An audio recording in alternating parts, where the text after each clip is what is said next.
Shema Yisrael, Adonai Eloheinu, Adonai Echad, Baruch Shem Kivot Malkuto Le'olam Va'ed.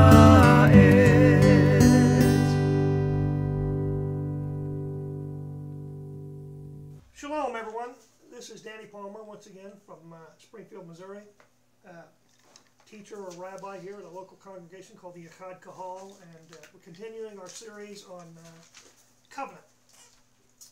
Covenant is not a small thing. It contains many elements. And we're going to start out this week by tying in how last week's Torah portion comes into this week's. Yosef has tested his brothers to see if they are the same who sold him into slavery or if they have changed. Each test as he laid out has revealed things are different now. His brothers have become more compassionate and responsible. However, he needs to find out if this still holds true by placing his own full brother, Binyamin, in jeopardy.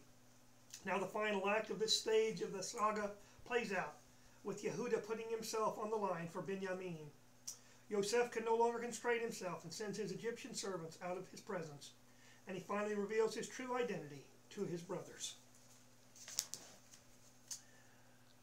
Then Yehuda came near to him and said, O my superior, let your servant, I pray you, speak a word in my superior's ears, and let not your anger burn against your servant, for you are even as Pharaoh.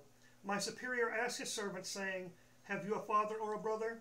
And we said to my superior, We have a father, an old man, and a child of his old age, a little one. And his brother is dead, and he alone is left of his mother, and his father loves him. And you said to your servants, Bring him down to me, that I may set eyes upon him. And we said to my superior, The lad cannot leave his father, for it should leave his father would die. And you said to your servants, Except your youngest brother come down with you, you shall see my face no more.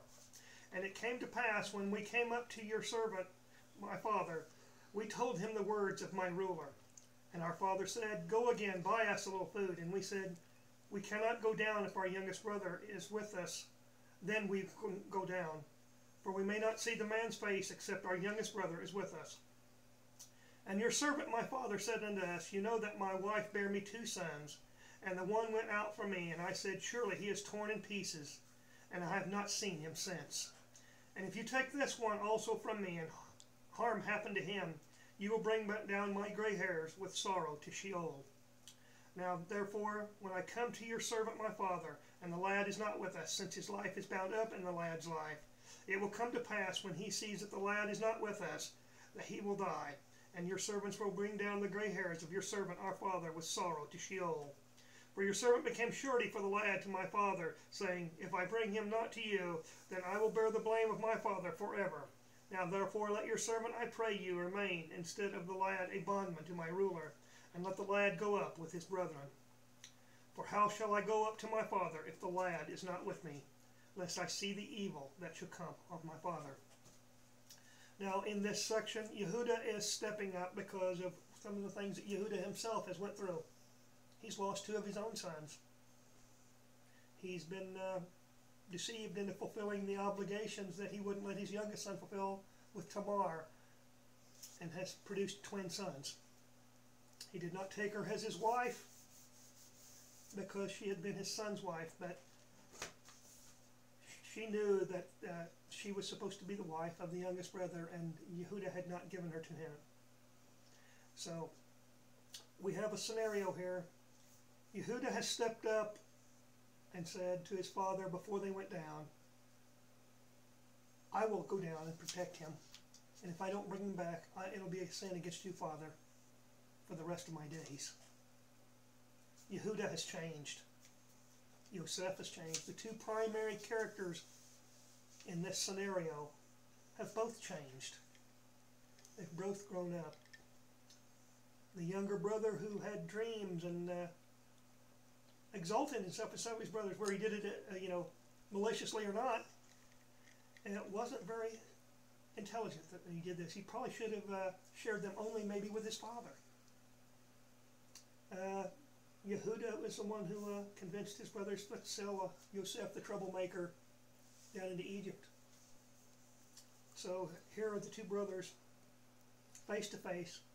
One realizes and the other one doesn't realize that they are two brothers standing side by side. Yehuda is speaking to Yosef through the interpreter. Don't forget that. This is how Yosef is able to pull this off. Yosef is speaking Egyptian and having his interpreter speak, and Yosef's brothers do not realize that he understands every word they're saying.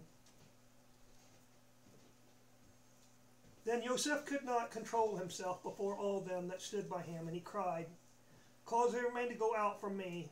And there stood no man with him, while Yosef made himself known to his brethren. And he wept aloud, and the Egyptians heard, and the house of Pharaoh heard. And Yosef said to his brethren, "I am Yosef, does my father yet live?" And his brethren could not answer him, for they were troubled at his presence. They couldn't believe it. Here is the number 2 man under Pharaoh. Turns out to be, it's him. It's our brother. Oh no! What have we done? They have already felt remorse before they went back home in some of the incidents that happened about, Elohim is coming down on us for what we did to our brother. And they did not realize that Yosef could understand what they were saying. And Yosef said to his brethren, "Come near to me, I pray you." And they came near, and he said, "I am Yosef, your brother, whom you sold into Egypt. And now be not grieved, nor angry with yourselves, that you sold me here. For Elohim sent me before you to preserve life. For these 2 years has the famine been in the land, and there are yet 5 years in which there shall be neither plowing nor harvest. And Elohim sent me before you to preserve you a remnant in the earth, and to save you alive by a great deliverance." Salvation. That's what's going to happen here. They're being saved. "So now it was not that you sent me here, but Elohim. And he has made me a father to Pharaoh, and ruler of all his house, and the ruler over all the land of Egypt. Make haste and go up to my father, and say to him, in this manner says your son Yosef, Elohim has made me ruler of all Egypt. Come down to me, do not delay. And you shall dwell in the land of Goshen, and you shall be near to me, you and your children and your children's children, and your flocks and your herds, and all that you have. And there will I nourish you, for there are yet 5 years of famine, lest you come to poverty, you and your household, and all that you have. And behold, your eyes see, and the eyes of my brother Benjamin, that it is my mouth that speaks to you. And you shall tell my father of all the glory in Egypt, and of all that you have seen. And you shall hurry and bring down my father here." And he fell upon his brother Benjamin's neck and wept. And Benjamin wept upon his neck, and he kissed all his brethren, and wept upon them. And after that his brethren talked with him. And the report of his heard in Pharaoh's house, saying, Yosef's brethren have come. And it pleased Pharaoh well and his servants. And Pharaoh said to Yosef, "Say to your brethren, do this, load your beast, and go get you to the land of Canaan, and take your father and your households, and come to me, and I will give you the good of the land of Egypt, and you shall eat the fat of the land. Now you are commanded to do this. Take your wagons out of the land of Egypt for your little ones and for your wives, and bring your father and come. Also regard not your stuff, for the good of all the land of Egypt is yours." And the sons of Yisrael did so. And Yosef gave them wagons according to the commandment of Pharaoh, and gave them provision for the way. To all of them he gave each man changes of raiment, but to Benjamin he gave 300 pieces of silver, and 5 changes of raiment. And to his father he sent after this manner, 10 asses loaded with the good things of Egypt, and 10 she-asses loaded with grain and bread, and provision for his father by the way. So he sent his brethren away, and they departed. And he said to them, "See that you fall not out by the way." And they went up out of Egypt, and came into the land of Canaan, to Yaakov their father. And they told him, saying, "Yosef is still alive, and he is ruler over all the land of Egypt." And his heart fainted, for he believed them not. And they told him all the words of Yosef that he had said to them. And when he saw the wagons which Yosef had sent to carry him, the spirit of Yaakov their father revived. And Israel said, "It is enough. Yosef my son is still alive. I will go and see him before I die. A father longing for his favorite son, who all this time assumes he's dead,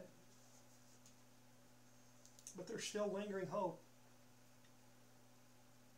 And the sign that Yosef or somebody else with power has sent his sons back to get him is the wagons.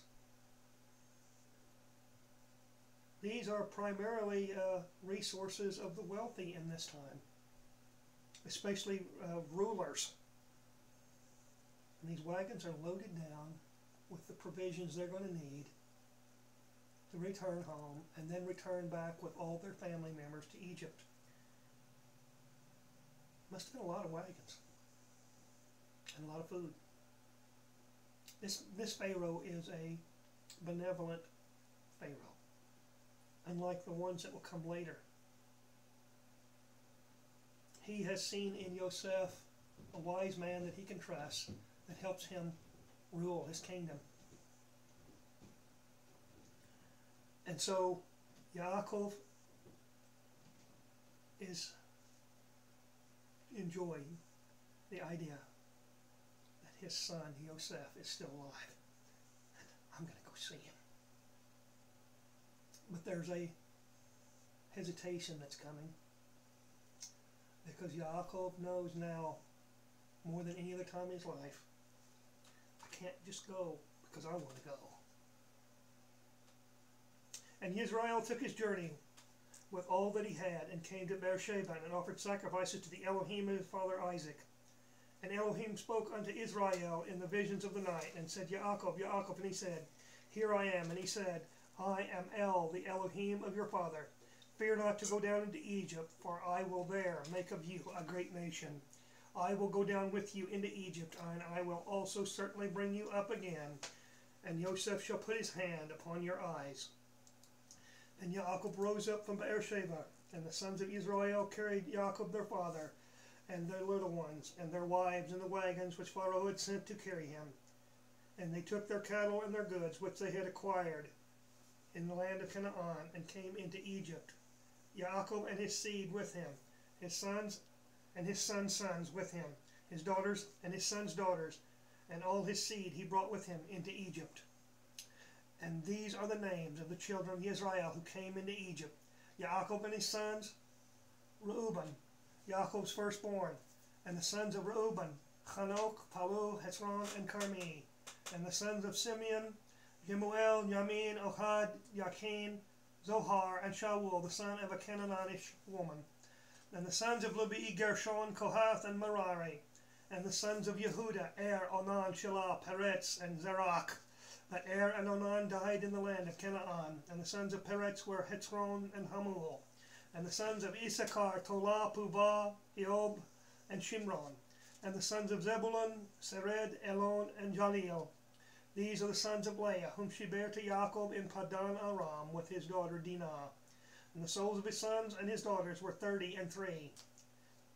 And the sons of Gad, Ziphion, Hagi, Shuni, Esbon, Ari, Arodi, Areli, and the sons of Asher, Imnah, Ishva, Ishvi, Beriah, and Sarah their sister. And the sons of Beriah, Heber, and Malchiel. These are the sons of Zilpah, whom Laban gave to Leah his daughter. And these she bare to Yaakov, even 16 persons, the sons of Rachel, Yaakov's wife, Yosef and Benjamin. And to Joseph, in the land of Egypt were born Manasseh and Ephraim, whom Asenath, the daughter of Potipherah, priest of On, bare to him. And the sons of Benjamin, Bela, Becher, Ashbel, Gerah, Naaman, Ahi, Rosh, Mupim, Chupim, and Ard. These are the sons of Rachel, who were born to Yaakov. All the persons were 14. And the sons of Dan, Hushim, and the sons of Naphtali, Jaziel, Guni, Jezer, and Shalim. These are the sons of Bilhah, whom Laban gave to Rachel his daughter. And these she bare to Yaakov, and all the persons were 7. All that came with Yaakov into Egypt, that came out of his loins, besides Yaakov's sons, wives, all the persons were 66. And the sons of Yosef who were born to him in Egypt were 2. All the members of the house of Yaakov that came into Egypt were 70. As I said, there was a slight hesitation because at the beginning of chapter 46 here, Yisrael took his journey with all he had and came to Beersheba, and he offered sacrifices. He was looking for, do I have permission to leave the land? He knows his father had not been allowed to. He knows he's left once and can't return home. But am I supposed to leave again? And Elohim tells him, go, and I'll go with you. This is a very unique situation. What most people do not realize is that in most of the cultures, they believe that their gods are restricted to a certain area. But this is the Creator, the aspect of salvation. It's going down into Egypt with them. This is the part we will come to later know as Yeshua. So, go down and I'll go with you. He has permission to go, so he goes. And Yosef said to his brethren and to his father's house, I will go up and tell Pharaoh and will say to him, my brethren and my father's house, who were in the land of Canaan, have come to me, and the men are shepherds, for they have been keepers of cattle, and they have brought their flocks and their herds, and all they have. And it shall come to pass when Pharaoh shall call you, and shall say, what is your occupation? That you will say, your servants have been keepers of cattle from our youth even until now, both we and our fathers, that you may dwell in the land of Goshen, for every shepherd is an abomination to the Egyptians. Now people will ask, well, didn't the Egyptians have livestock? Yeah, they did. But they didn't kill sheep and cattle. Those represented two of their primary gods. They didn't consider the cow or the sheep to be the god, but they were representations of their god. This is why the golden calf comes into play when Israel's in the wilderness. Then Yosef went in and told Pharaoh and said, my father and my brethren and their flocks and their herds and all that they have are come out of the land of Canaan, and behold, they are in the land of Goshen. And from among his brethren he took 5 men and presented them to Pharaoh. And Pharaoh said unto his brethren, what is your occupation? And they said unto Pharaoh, your servants are shepherds, both we and our fathers.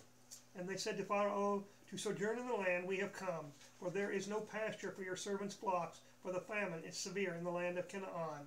Now therefore we pray you, let your servants dwell in the land of Goshen. And Pharaoh spoke unto Yosef, saying, your father and your brethren are come to you. The land of Egypt is before you, and the best of the land make your father and your brethren to dwell. In the land of Goshen let them dwell. And if you know any able men among them, then make them rulers over my cattle. And Yosef brought in Yaakov his father, and set him before Pharaoh. And Yaakov blessed Pharaoh, and Pharaoh said to Yaakov, how many are the days of the years of your life? And Yaakov said to Pharaoh, the days of the years of my pilgrimage are 130 years. Few and evil have been the days of the years of my life, and they have not attained unto the days of the years of the life of my fathers, in the days of their pilgrimage.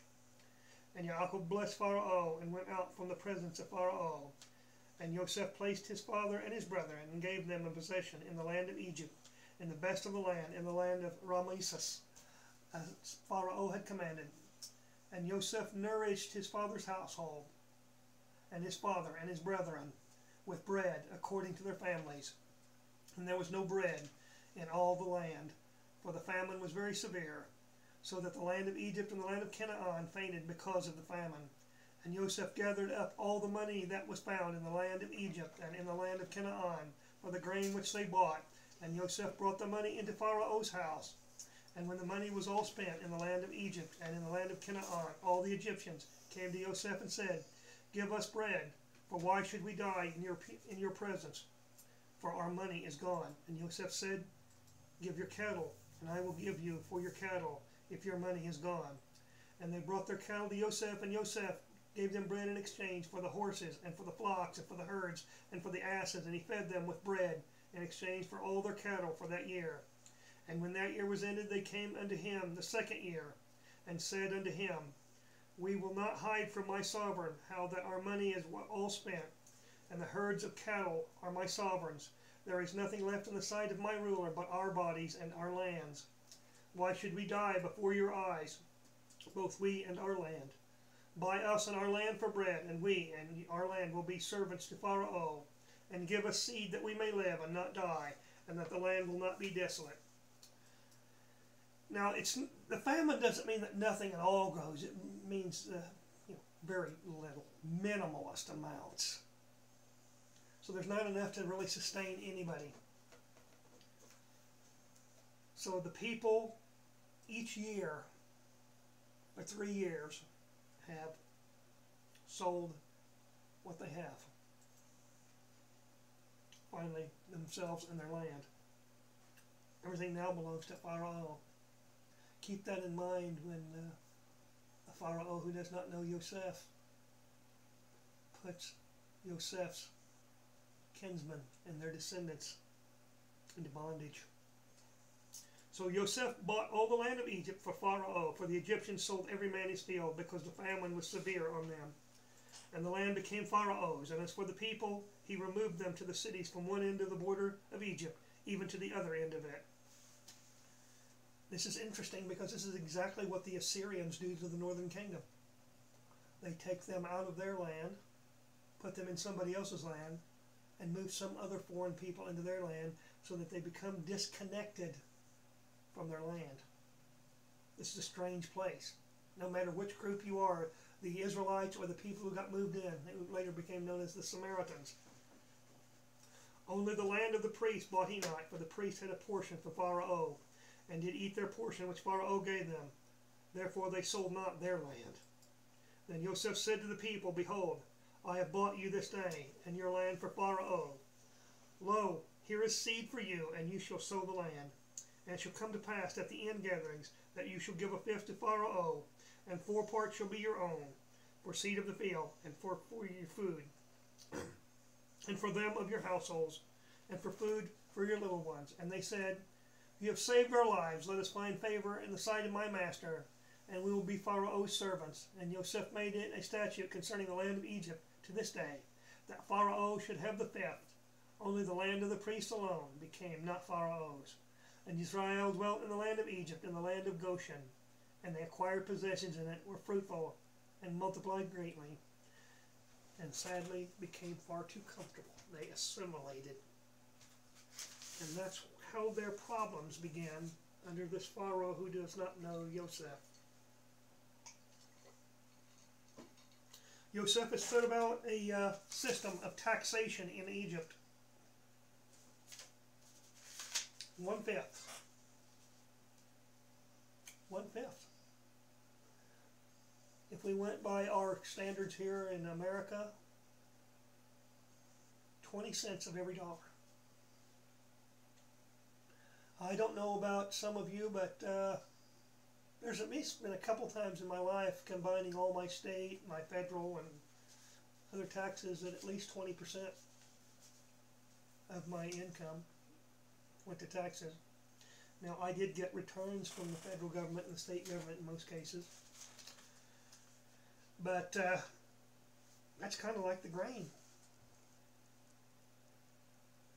Salvation comes for Israel by going down to Mitzrayim, where there is food and water from the Nile. This is what helps Egypt to some degree. There is no major river in the Promised Land, especially where Israel's at, that maintains this kind of water like the Nile does. It's a very hilly, mountainous terrain. The Jordan River is one of the few rivers, and it's the only river of any size whatsoever, and from everything I've seen and heard, it's, in most places, it's not very big, not very wide, not very deep. So, in the land of promise, Yahweh tells us that He will provide the rains. You will dig wells, you will have cisterns where you can catch the rainwater and hold it. Now, I don't know about some of you. I've never drank water from a cistern, but my mother told me when she was growing up, she visited people a few times that had cisterns, and she said she thought it was nasty. It gets stagnant. It's standing water. And people want to say, well, they didn't drink alcoholic beverages in the scripture. I'm afraid they did. And this is probably one of the reasons why. You know, one of the reasons that people don't understand why they gave rum a lot to sailors or other alcoholic beverages in some of the countries back in the sailing days was they didn't just drink the alcohol by itself. Many times they took the alcohol and mixed it with the stale water that they kept in the barrels. You know, it might be weeks or months before you come to another place where you can get any fresh water. And that water gets stagnant. You know, it doesn't take very long if you just take a glass of water and set it on your counter a couple days and, you know, you don't want to drink it. Yaakov is told by Elohim to go to Mitzrayim because he is going to go down with him and will bring them back out later. He doesn't tell them how much later. But he goes down with them. Once again, the idea in the ancient cultures was wherever your, quote, God was, that's where he lived, and you had to stay where he lived if he was going to be your God. Puts a whole new aspect onto why Yaakov prayed when he was going up to his uncle Laban to get a wife and asked Yah, said, if you will take me up and bring me back, then you will be my Elohim. What was Yaakov thinking? I don't know. Could this have been part of what he meant when he said, if you go up there with me and bring me back, then you'll be my Elohim and I will give to you a tithe? Mitzrayim is benevolent in receiving Yosef's family and gives them a separate dwelling area away from most other people. This gracious behavior will be acknowledged by Yah when Israel is instructed at Sinai.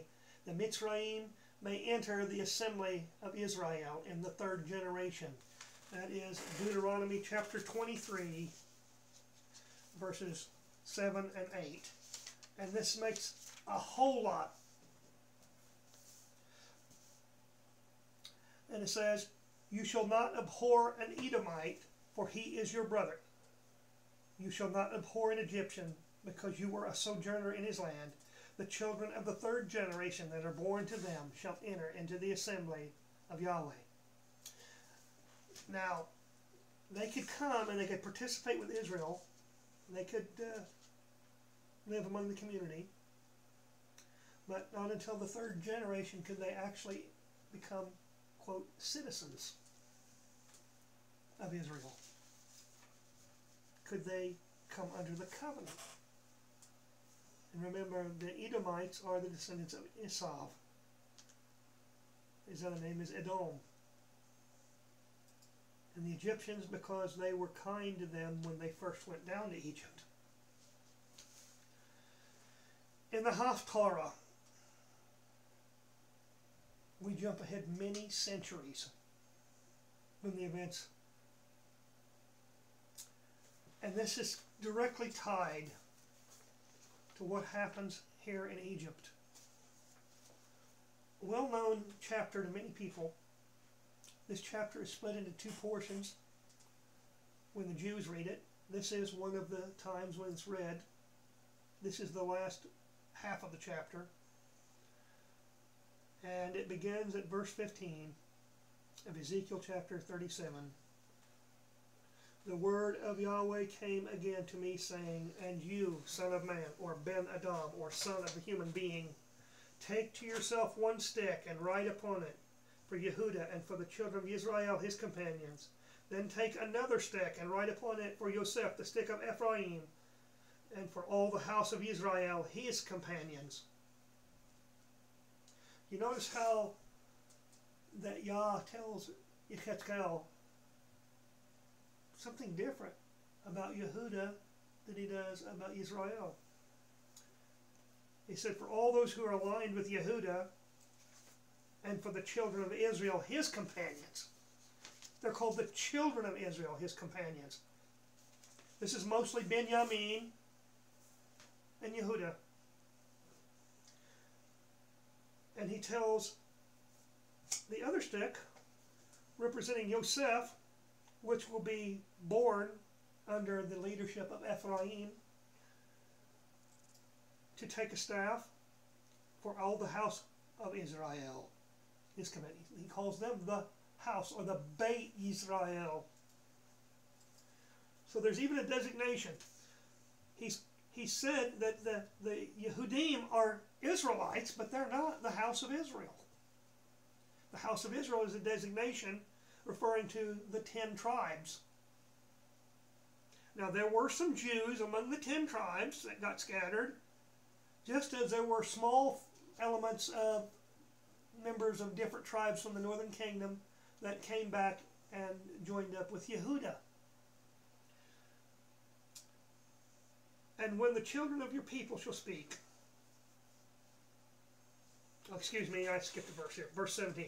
And then join them for you one to another into one stick, that they may become one in your hand. And when the children of your people shall speak to you, saying, will you not show us what you mean by these? Say to them, in this manner, says the sovereign Yahweh, behold, I will take the stick of Yosef, which is in the hand of Ephraim, and the tribes of Israel, his companion, and I will put them with it, even with the stick of Yehuda, and make them one stick, and they shall be one in my hand. And the sticks on which you write shall be in your hand before their eyes. And say to them in this manner, says the sovereign Yahweh, behold, I will take the children of Israel from among the nations to which they have gone, and I will gather them on every side, and bring them into their own land. And I will make them one nation in the land upon the mountains of Israel, and one king shall be king to them all.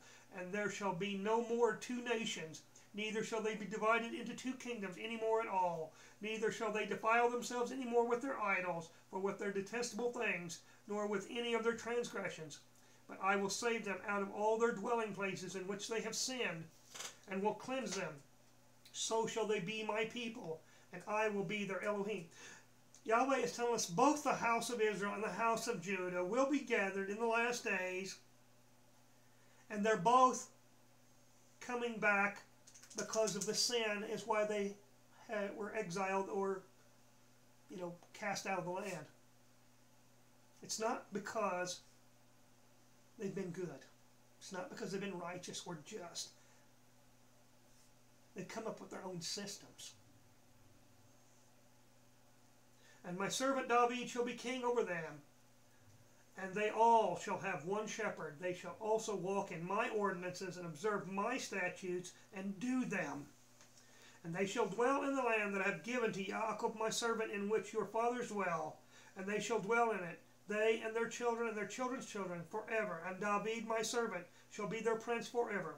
Moreover, I will make a covenant of peace with them. It shall be an everlasting covenant with them.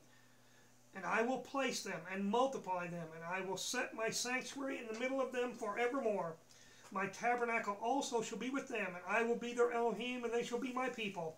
And the nations shall know that I am Yahweh that sanctifies Israel, when my sanctuary shall be in the middle of them forever. This has not happened yet. Yahweh is not dwelling among us in the flesh of Yeshua.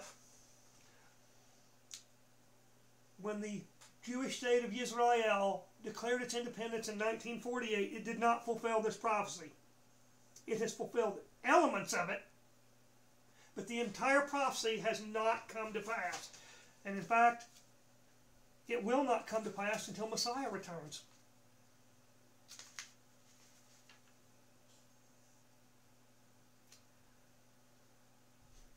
In the Haftorah, the Kohen prophet Yachad tells the captives of the house of Yehuda not to fear, for deliverance will come for them, and restoration will also happen with the house of Israel. See, by the time that the Yehuda has gone to Babylon, into captivity, it's been about 200 years. The house of Israel has somewhat kind of vanished. There are still elements that's still out there that the Jews know where they're at, but they're not really having interchange with each other. says these two events will occur multiple generations apart. See, the house of Yehuda returned from Babel. Then they got cast out of the land when the Romans conquered them. And I believe their casting out of the land was because they weren't going to get their brother. That was one of the things that Yeshua had told his own Talmudim, the disciples. Both houses have strayed from Yah, and Yehuda is only returning because of a promise to Melech David. That's why the house of Yehuda returned from Babel to the land. Many do not comprehend this reunion has not yet taken place, and that many sufferings will come before it is fulfilled. And those of you who actually believe Scripture or read it, you need to start paying attention to what it says.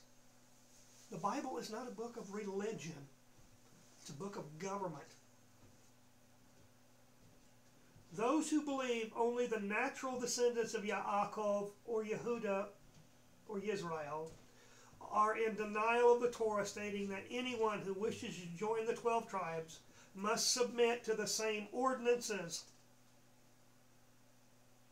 There is a promise to the natural seed. There have to be some of the natural seed from the house of Yehuda and the house of Israel, and they have not been brought together yet, because that will not happen until we are brought together in the land of the promise. No place else on the earth can this reunion take place. I'm sorry, those who think that this can take place in any country you live in, that's not what he told Abraham. He said, I will give your descendants a land in one specific place on the entire planet. And if you don't understand how big this is, you need to go read Revelation chapters 21 and 22 and get a better picture. Plus, you need to read those chapters to find out that Yah has not told the nations what the church has told the nations is going to happen to them. Sha'ul is referring to this when he uses the olive tree example. There's one olive tree. The ingrafted don't get to take over the olive tree. That's what's happened. We're the new spiritual Israel. I'm sorry, there's no such thing as spiritual Israel. I grew up with that teaching, and it's a bunch of bull. Obedience is what determines whether we're his people or not. He said he's not thrilled with us just because we're the natural seed that he promised Abraham. He said, I want you to obey me and trust me. We show that sign that we trust that he's going to do what he said he's going to do by obeying. It doesn't mean we don't make mistakes. It doesn't mean we don't come up short. It doesn't mean that sometimes we don't make the wrong decision. So many have swallowed false teachings that deceive them into not understanding this. And now I'm going to turn to Matthew 24. Because I'm going to deal with some things in the Brit Hadashah that I don't think many people have ever even contemplated, and certainly haven't been taught that I've ever heard. And in Matthew 24, starting with verse 15, when therefore you see the abomination of desolation, or the abomination that causes desolation, which was spoken of through Daniel the prophet standing in the holy place, let him that reads understand. Now that seems to be a note added by a scribe who's penning this, maybe Mattityahu himself or somebody later, to understand what's being referred to here by Yeshua.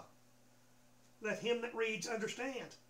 That means you need to, the people that read this need to understand the prophet Daniel and what Daniel was shown in his visions about the one standing in the holy place. Then let them that are in Judea flee to the mountains. Let them that is on the housetop not go down to take out the things that are in his house. And let him that is in the field not return back to his cloak. But woe to them that are with child, to them that give suck in those days. And pray that your flight be not in the winter, neither on a Shabbat, Sabbath. This is about the house of Judah. This is not about the rest of the house of Israel. The house of Israel is not in the land when this happens. Yeshua is referring here to the prophecy that Daniel said that was fulfilled one time in the period we know as the Maccabean period. Yeshua is pointing them back to that period, which is only about 200 or so years prior to the time that Messiah comes in the flesh. And so this is still fresh in their memory. They're still a few generations away, but they're still keeping it. They're still remembering it when they observe the feast of Hanukkah. Now, Matthew 24:31 is where things change.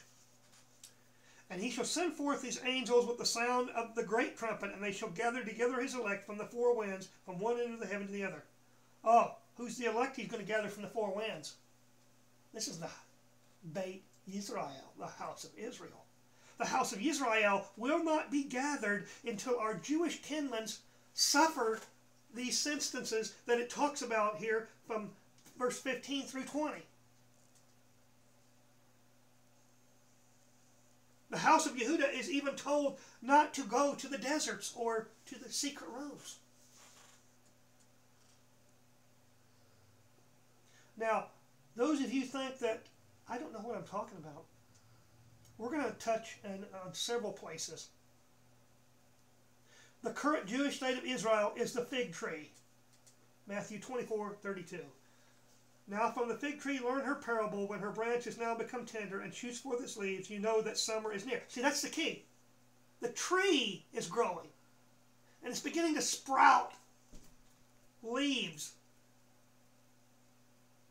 and branches. Those leaves and branches are going to be the house of Israel. Now, we don't join the house of Judah as in like Judaism or anything like that. And verse 33, even so you also, when you see all these things, know that he is near, even at the doors. Oh, the branches are shooting out. The leaves are beginning to show up. It's going to start budding, blooms, and then fruit's going to come forth. You know, it says summer is near. What's summertime for? If you know anything about agriculture and fruits or crops in the field, just because they grew up and they started getting leaves on them in the spring doesn't mean you harvest it next week. Depending on the growing season for each crop, this is usually going to take 2 or 3 months. You know, sometime around August, September, you would bring in your harvest, and then sometime in the area that we call September or October, the people would go to Sukkot. They would take their offerings, their tithes, from the fruits and grains. When the fruit is to come forth, that's what Matthew 23 is talking about. When the fruit is to come forth. At the harvest, all the crop is gathered, then it is sorted, not before. Oh, and I'm going to touch on something here. And once again, those of you who have no knowledge of agriculture, when they cut down the wheat and the barley and the other crops in the field, they didn't go through and pick out all the correct, fully ripened seeds of grain. They cut them down and gathered them up, and then they sorted them. They took out the tares, which is weeds. And then they took out the stuff that was too green. And then they took out the chaff, which in many ways it would be what we consider the wheat straw or the other parts of the plant. In fact, most of you do not realize, and I've tried to ponder it myself, how many seeds of wheat or barley or any of the other grains does it take just to make 5 pounds of flour? I've never seen wheat when it's come in fully seeded, so I don't know how many seeds of grain on average may be on each one of those small stalks. But thinking how small the seed is, and when it's ground up, because flour goes through several processing depending on what type of,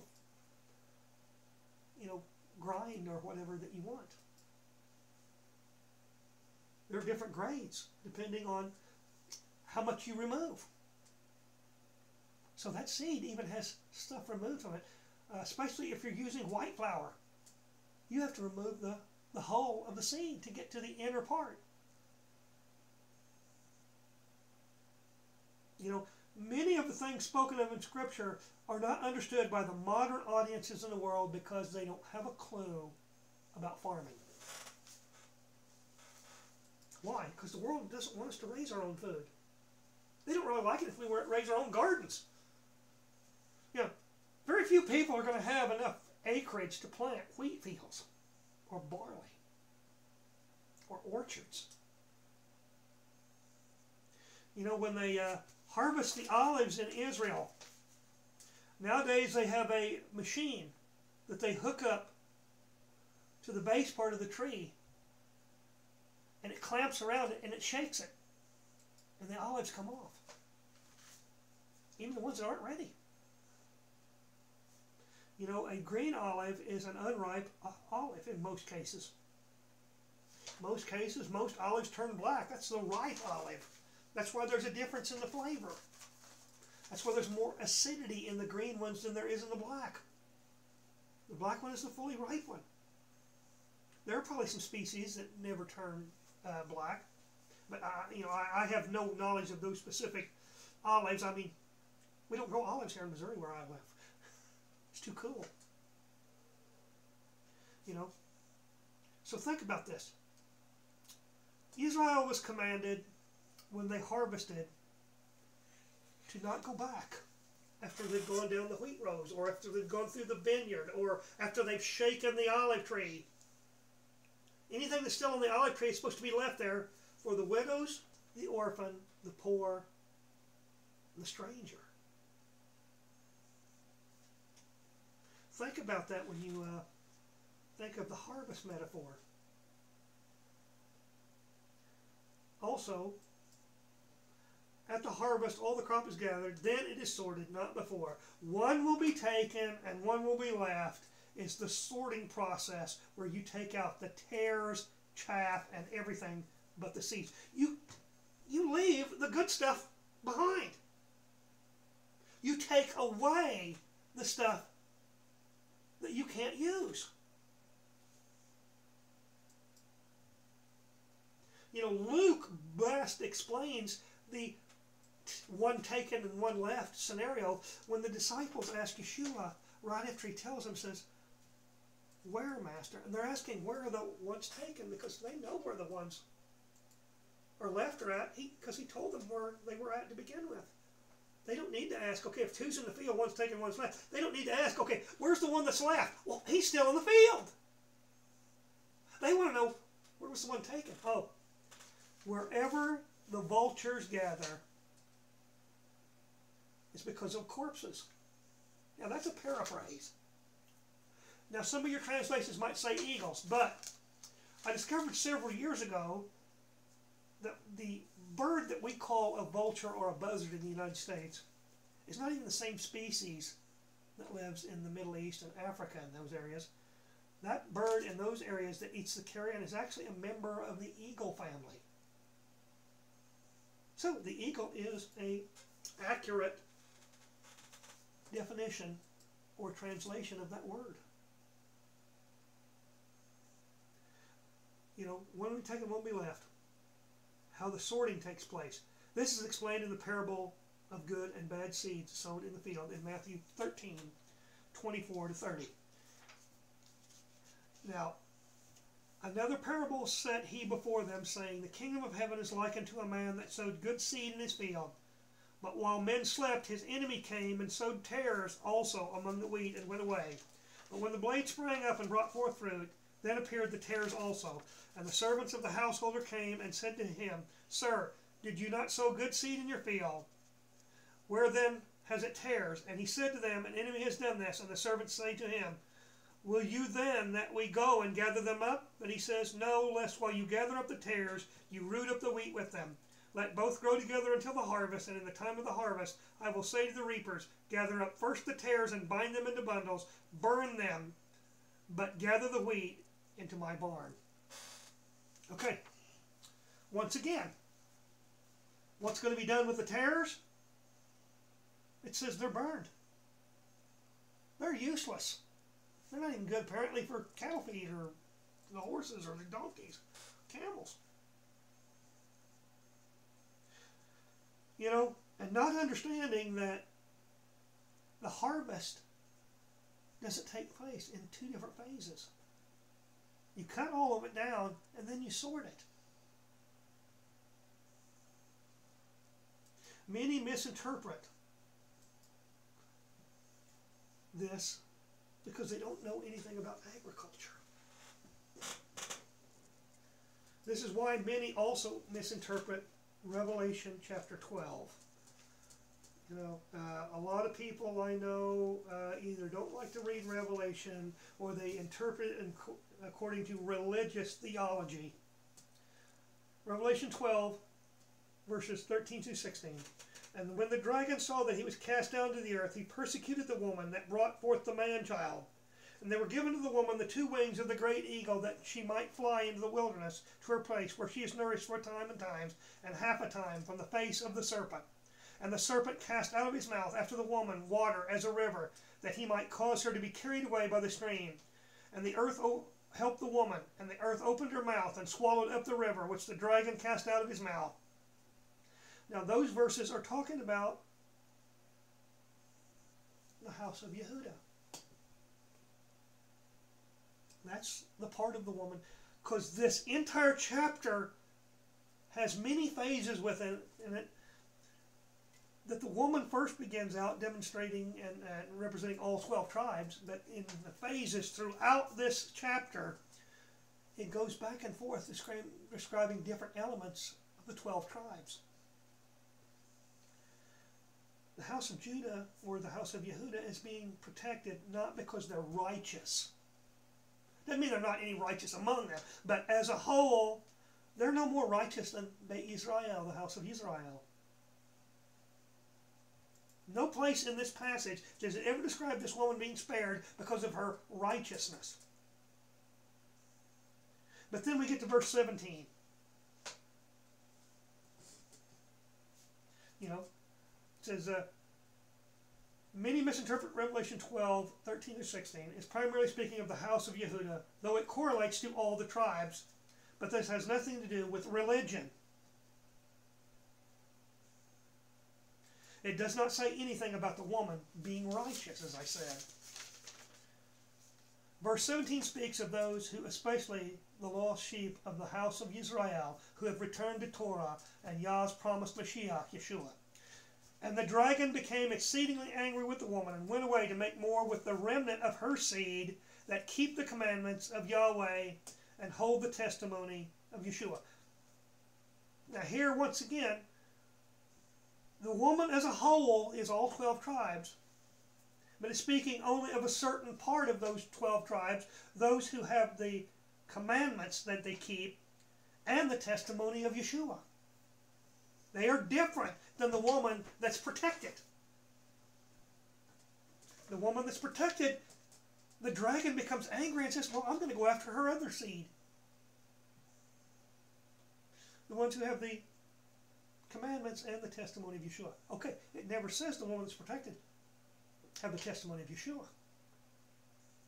You know, I've heard so many people claim that this is Christianity or whatever, but it's because they don't read every word of it. They don't read it the way it's actually written, because that's not what they want it to say. They want it to say something special about them.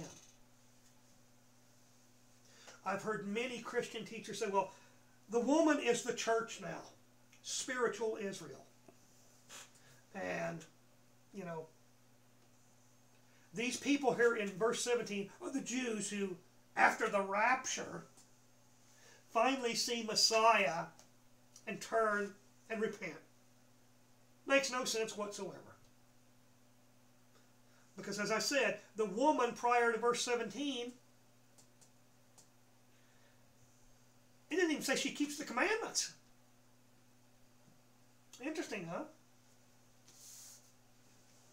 I'm just saying it doesn't mention that. But it definitely doesn't say she has the testimony of Yeshua. As the testimony of Yeshua is, I only say what my Father says, and I only do what I see my Father do. That's the testimony of Yeshua. The testimony of Yeshua is that, not that you know who he is. If we are not following Yeshua's example, we do not have the same testimony he does. Plain and simple. Yeshua says it himself. People don't like that because they wouldn't believe in these false, mystical, theological things. It's not that there's not any supernatural in the way that Yah does things or Yeshua, but they want to turn everything into some mumbo-jumbo gobbledygook. We want it to say something different than what it looks like it says when I read it. Simply believing in Yeshua is not the same as believing Yeshua, because to believe would require me to imitate him. You know, if I believe in something, that means I'm willing to trust it or do like it. You know, why does a child do what its parent teaches it to do? Because it's come to trust that parent. Either it knows that it's out of love, or I'm going to get beaten if it doesn't. You know, and I'm not talking about discipline. I'm talking about a parent who, you know, treats their children like a slave. No, you don't do. Don't. You know, you disappointed me. I'm going to have to beat you. Lip service is profane to Yah and Yeshua, as it is lying.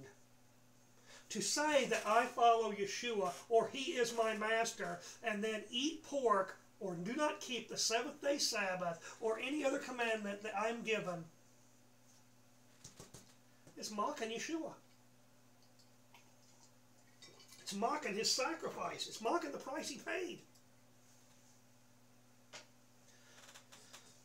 Many of the individuals who left Mitzrayim failed to make it to the Promised Land because they chose to be disobedient, for they did not trust Yah to keep his word. This is the same thing that's going on today. You know, more and more after he began to open my eyes to the two houses, I always knew about the two houses.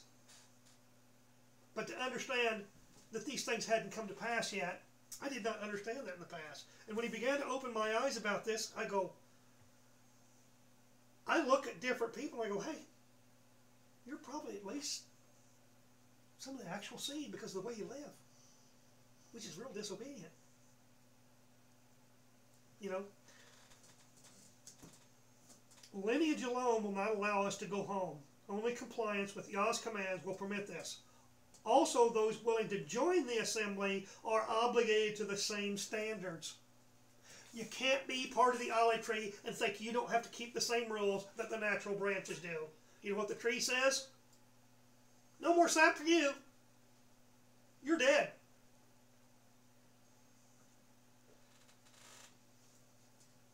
No one has to enter the covenant. But once we do, we are required to abide by his ways. We don't get to decide whether we want to keep his ways or not. Once we come into the covenant, and the covenant is the same thing as the testament. It's the same word in Greek. For those of you who go, well, I'm not under the covenant, I'm under the New Testament. The word testament and covenant are both from the Greek word diatheka. One word. I believe they translated it two different ways because they wanted people to think it meant two different things. That a covenant and a testament were two different things. But they're not.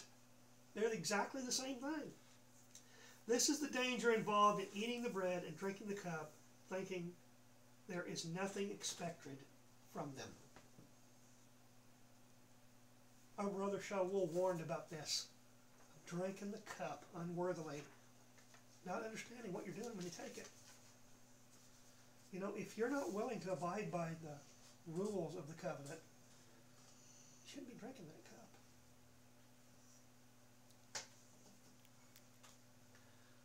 Don't be fooled. Yah is prejudiced towards those who will honor him by walking in his ways. Oh, he is prejudiced. If you don't want to keep his ways, guess what? He says, who are you? I don't know you. You claim you're my people, but nobody can see it in the way you live, the way you act. The Father and the Son have contempt for those who will not live the life, but only give lip service. He rebuked us generations ago when we were still in the land, before he split the kingdoms. He was rebuking us.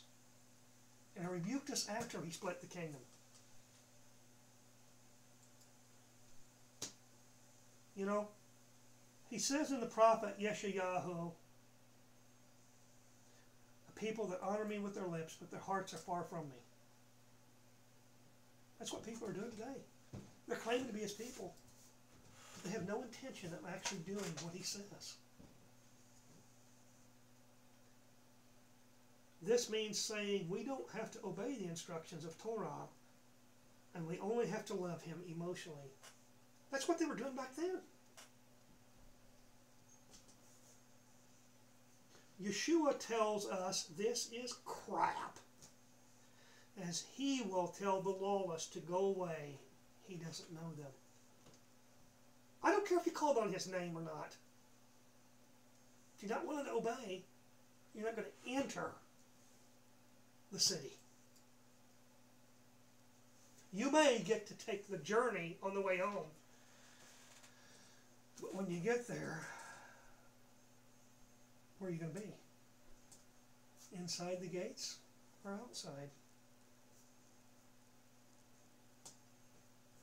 Christianity has become even more lenient than the Pharisees in the first century. Most Christians are taught the Perushim, the Pharisees, were strict concerning Torah or Moshe's teachings, but they were actually liberal in that regard. Yeshua constantly chastises them for coming up with rules even they didn't keep. Man-made traditions contrary to what Moshe taught. And I'm going to go to one of my favorite places in Yachad, John chapter 5. I will keep reading this over and over until I feel that people have finally grasped it. John 5, verses 39 through 47. Search the scriptures, because you think in them that you have eternal life, and these are they which bear witness of me. And you will not come to me that you may have life. What Yeshua is saying here is, if you don't believe the word and you don't live it, because that's what he is. He's the manifestation. If you're not willing to live it, if all you're doing is studying it and reading it, and you're not doing it, then you have no faith. Coming to him means doing his will. I receive not glory from men, but I know you, that you have not the love of Elohim in yourselves. I have come in my Father's name, and you receive me not. If another shall come in his own name, him you will receive. How did he come in his Father's name? Yeshua means Yah is salvation. How can you believe who receive glory one of another, and the glory that comes from the only Elohim you seek not? He's saying you don't seek his Father's glory. You'd rather have a pat on the back from another person, because you're telling each other what you want to hear. Think not that I will accuse you to the Father. There is one that accuses you, even Moshe, on whom you have set your hope. For if you believed Moshe, you would believe me, for he wrote of me. But if you believe not his writings, how shall you believe my words? Well, this is one of Christianity's problems. Well, we don't have to do what he said. But Yeshua said, if we don't do and believe what Moshe said, we don't believe Yeshua. We don't trust him. If you believe not his writings, how shall you believe my words? Okay, if he said something completely different than Moshe, why would he make a statement like that? Saying, If you don't believe Moshe, you don't believe me. If they were saying two different things. They can't be. It's impossible. Yeshua said he only says the words that his Father says.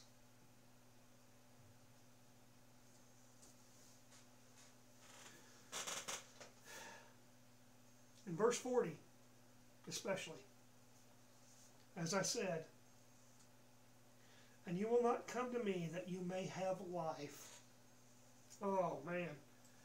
In verse 40, Yeshua is not speaking in some mystical aspect, but giving them the insight, requiring trust in Yah by doing as he has informed us to do. To not do what Yah says is to not believe in Yeshua, his word manifested in a human being. We don't get to write our own Torah and expect him to agree to it as Sodom and Gomorrah did. They wrote their own rules. I didn't tell them that they could. Oh, I know people would say, well, what right did he have to destroy Sodom and Gomorrah or to destroy the Canaanites or any other people? Because he told them the rules. He told us he doesn't judge those who don't know the rules. Are you bringing people into bondage by telling them, hey, you're a sinner and you need to get saved, and then you don't tell them what sin is? There's only one place in Scripture that describes what sin is. The Torah. Telling ourselves we have freedom to live however we want is declaring we are our own God. Idolatry, plain and simple. Every time I say I can do something different than what Yah said, I have made myself a man of lawlessness, a man of sin. If we do this, we are the man, or actually the human being is what the word means. It's the word anthropos in Greek. The human being of lawlessness, Sha'ul speaks of in 2 Thessalonians chapter 2. Those still waiting for the Antichrist or Messiah, anti-Messiah to come, have already been blinded to the truth. As John Yachad tells us, they are already here. They were already here in his day. So if you're waiting to see some individual that you think will be so blatantly obvious, that's the problem. They're not going to be blatantly obvious. The other problem is they're going to look normal in our world. Who's anti-Messiah? Yochanan tells us. I'm going to turn to 1 John now. And I'm going to read a few verses here. 1 John 2, 18 and 22. Verse 18 says, servants, be subject to your masters with all fear, not only to the good and the gentle, but also to the froward.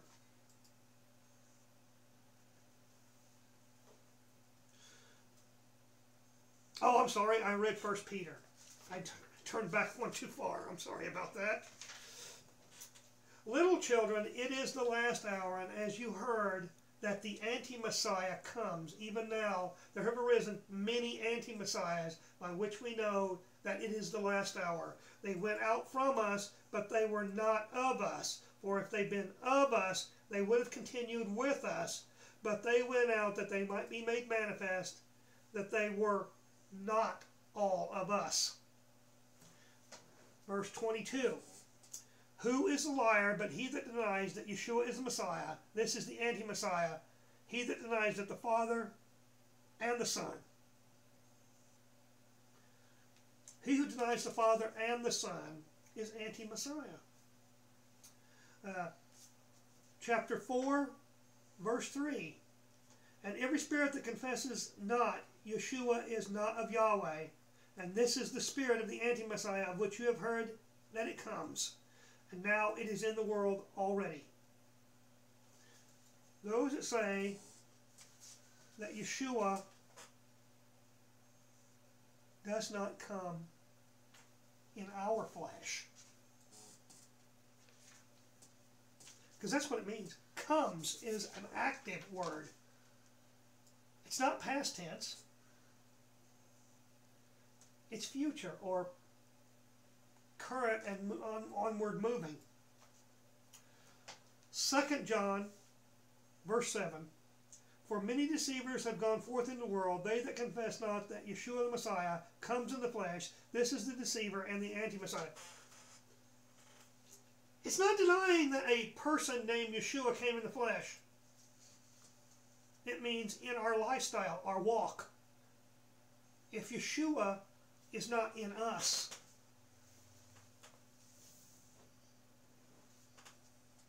you know, we will all be judged and found guilty or innocent. The problem is, whose rules do you think you're going to be judged by? Revelation 20. Like I said, I know many people that don't like to go to Revelation.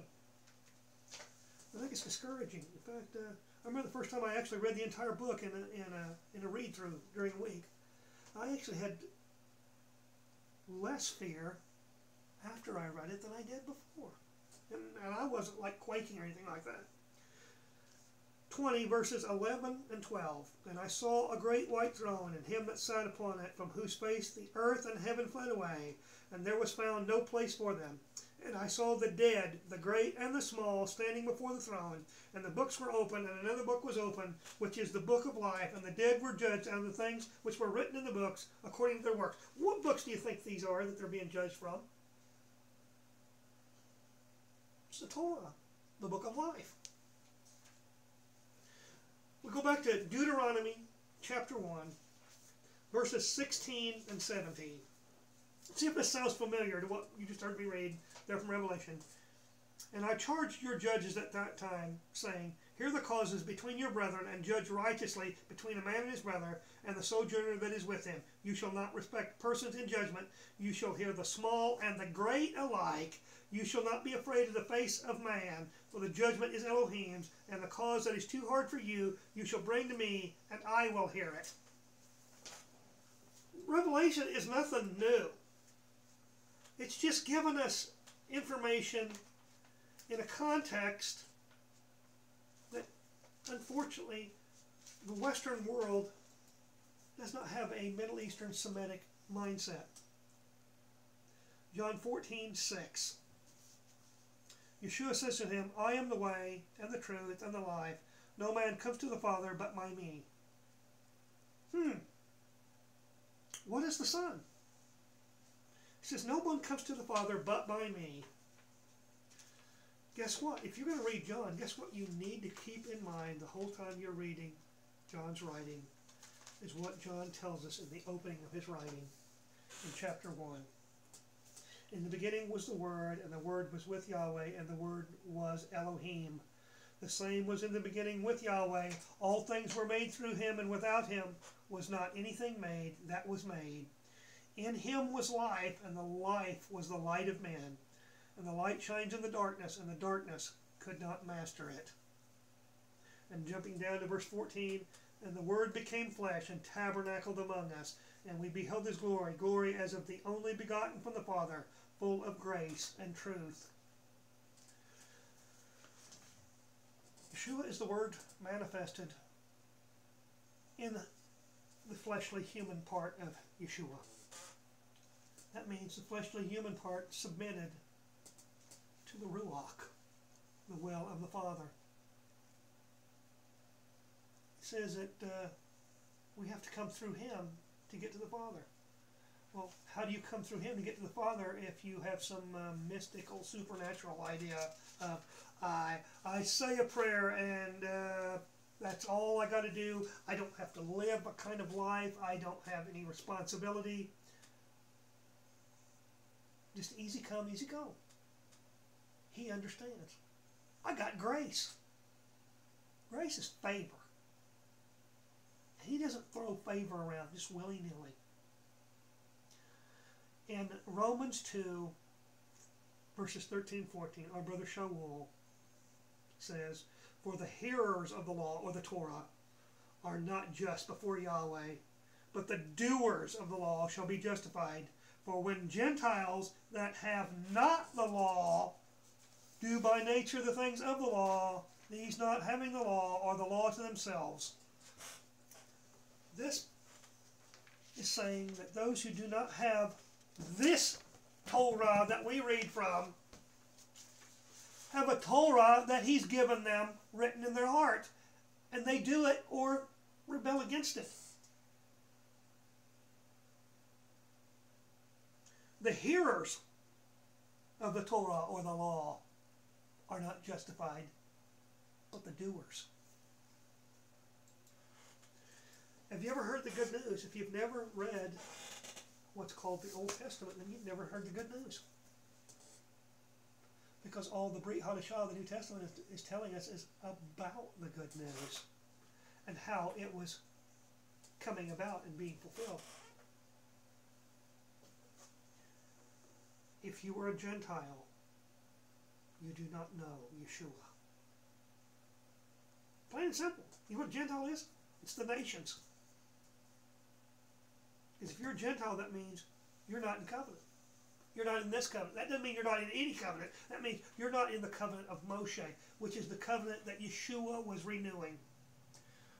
You don't understand this, you need to read Jeremiah 31 and Hebrews chapter 8. A renewed covenant. And if you think that covenant's enforced completely already, you are also in error, because it says in there that none will teach another anymore. You know, you don't know things, and people like myself and others try to help you learn some of this information. Guess what? I wouldn't have that role if the New Testament or the New Covenant were fully enforced. It's not fully happened yet. It's because he has not renewed the restoration of the house of Israel and the house of Yehuda spoken of by the prophets. So if you do not understand this, I would recommend, I did a written teaching especially explaining for those who do not know, who have never heard the information. There will be some reading that you need to do, but it's called Who Are You? It is on our website, and the word you is E-W-E, as in a female sheep. Because if you've never thought about it, what is most of the flock that a shepherd watches? Are females, and they're young. You know anything about husbandry, you only have so many males per group of females. Now, we're supposed to live differently as human beings. That's why we're not supposed to be like beasts. That's the difference between us. Who are you? If you're the bride, if you're the flock, who are you? It helps to bring some explanation to what Scripture says about the lost sheep in the house of Israel. Because those who do not know it, it's not referring to the Jews. Doesn't mean the Jews are perfect. Doesn't mean they don't have problems that they need to deal with too. But the kingdom is not about me pretending to be his people. It's about me actually putting the effort to try to be his people. He said, this is what the covenant is. There's about 4 chapters in the book of Exodus in successive order, beginning at chapter 20. You know, the 10 Commandments aren't the end of the covenant. It goes for about 3 to 4 more chapters explaining to us how to keep the 10 Commandments, or the Decalogue, or the 10 words. You know, most Christians, if you ask them what the 4th commandment is, they'll tell you to remember the Sabbath and keep it holy. That's all they know. Most of them don't even realize that verse is like, only like a quarter of how long that commandment actually is. you've never read it, you need to turn to Exodus 20 or Deuteronomy chapter 5 and read the commandment about Shabbat, the Sabbath. Falls under the death penalty. He says, those who are my people who do not keep the Sabbath are traitors, is basically what he's saying. You committed treason. If you're claiming to be my people, and then you say you don't have to obey me, you're a traitor. So, may Yah bless you and keep you. May he keep his hand upon you. May his face shine upon you, and may he give you shalom. Until next time, shalom aleichem.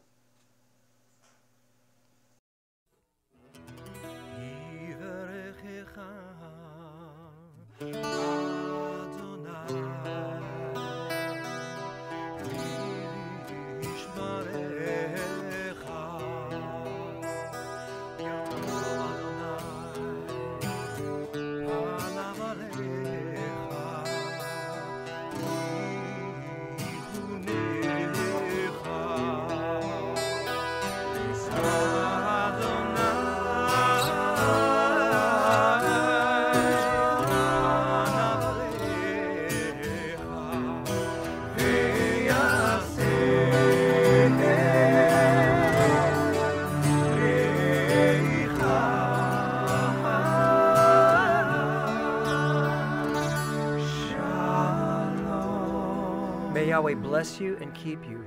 May the light of his countenance shine upon you, and may he be gracious to you and give you peace.